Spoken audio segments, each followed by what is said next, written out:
Look closely at this latency counter. The model processes the user's speech and begins generating its audio response in a fraction of a second. That response happens faster than most current systems can even finish transcribing a user's first word. To understand why that's difficult, we have to look at the standard cascaded pipeline.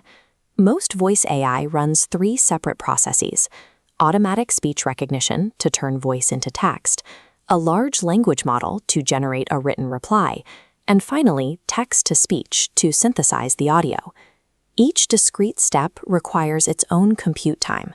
When stacked together, the result is cascading latency, the unavoidable multi-second pause that makes talking to a machine feel mechanical.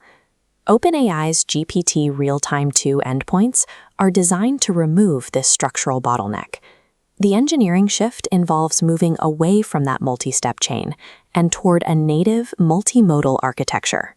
Because the model is trained to ingest raw audio and output raw audio directly, it removes the need for intermediary text translation steps. We are going to deconstruct the duplex network architecture, map the integration patterns used by developers, and evaluate the benchmark data that makes this system viable for production. By adopting native audio ingestion, the system changes the way machines parse and generate conversational data, treating it as a single continuous stream.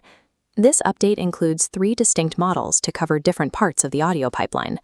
There is a real-time translation model designed for continuous streaming, allowing for near-instant language conversion. Then there is real-time whisper, which optimizes the existing transcription architecture for low-latency text output. But the core of the release is the GPT-5 class real-time voice model. This model relies on a bidirectional duplex architecture. Overlapping streams of data packets travel between user and agent simultaneously. This differs from legacy half-duplex models, where data travels one direction at a time, creating rigid turn-based interactions.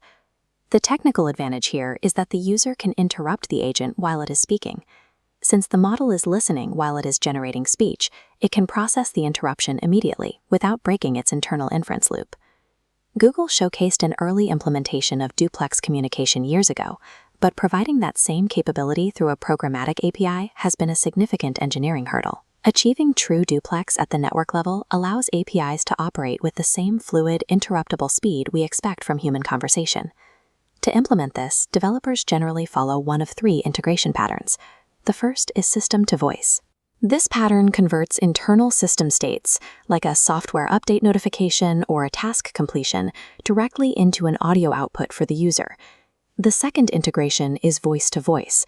This is the standard conversational setup, such as a language tutor that listens to a user's Spanish pronunciation and provides immediate spoken feedback.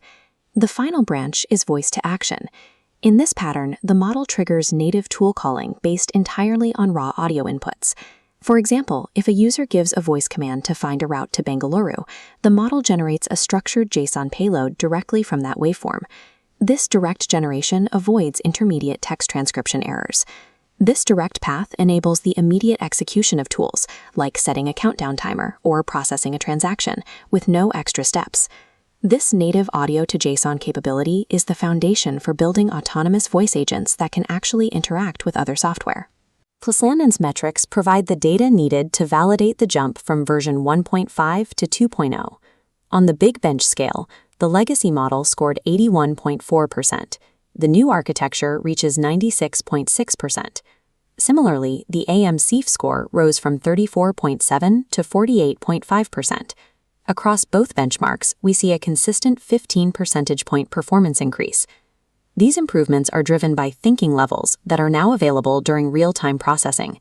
Developers can toggle between low, medium, and high tiers, which changes how much compute is allocated to reasoning before the model generates its response. Allocating more compute to this reasoning process directly improves the model's ability to handle complex data strings. In alphanumeric tests, the model can listen to a sequence like order ID R-620A-9C2 and read it back with exact fidelity. This increased processing helps the model maintain the correct tonality, distinguishing between a casual conversation and the calm, serious demeanor required for an insurance claim. These high-performance scores are necessary for deploying voice agents in enterprise environments that demand strict programmatic reliability. For developers, the next step is managing the implementation logistics. This is the configuration panel for the audio playground, where developers can test these parameters. Implementation begins with selecting the specific model endpoint and setting the system prompts that define the agent's persona and constraints. From there, the developer must configure the endpoint to manage microphone access for incoming audio and the stream for the outgoing voice. Because this is an API-based system, it can be integrated with existing telecommunications infrastructure. For instance, the endpoint can be connected to a Twilio phone number. This makes it possible for an autonomous agent with full tool calling capabilities to be reached through a standard phone call. The shift toward native multimodal models suggests that cascaded pipelines, which force a text conversion step, are becoming less efficient for complex voice tasks. Native duplex architectures solve the latency problem while simultaneously increasing the model's reasoning performance. The challenge of building high-speed autonomous voice systems has moved away from the limitations of the model and now depends on how developers choose